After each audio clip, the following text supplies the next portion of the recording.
স্বাগত জানাচ্ছি। আবার একটা রেসিপি আপনাদের মাঝখানে শেয়ার করতে চলেছি, সেটা হচ্ছে পাট শাকের ডাল। তাহলে চলুন দেখে না যাক আজকের রেসিপি। ওভেনে একটা কড়াই বসিয়ে তাতে দিয়ে দিয়েছি কিছুটা সাদা তেল। তেলটা গরম হয়ে গেছে। এখন তেলের মধ্যে দিয়ে দিচ্ছি একটা তেজপাতা মাঝখান থেকে ছিঁড়ে নিয়েছে, দিয়ে দিচ্ছি একটা শুকনো লঙ্কা মাঝখান থেকে আমি এই যে খণ্ড করে নিয়েছি, আর কিছুটা মেথি ফোড়ন ভালোভাবে ভেজে নেব।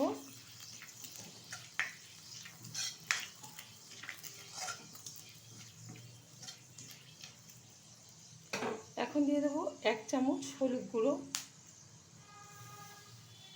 দিয়ে দিচ্ছি টুকরো করে রাখা পাট শাক। এটা কিন্তু ভালোভাবে ভেজে নিতে হবে।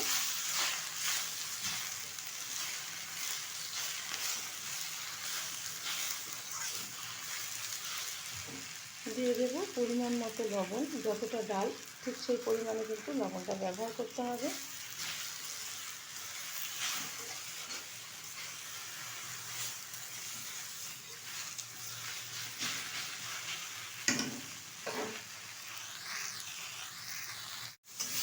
পাট শাকটা কিন্তু ভালোভাবে ভাজা হয়ে গেছে, আর এদিকে কিন্তু প্রেসারে একটা সিটি দিয়ে আমি মুসুরটা সিদ্ধ করে নিয়েছি। তারপর ঢেলে দিচ্ছি।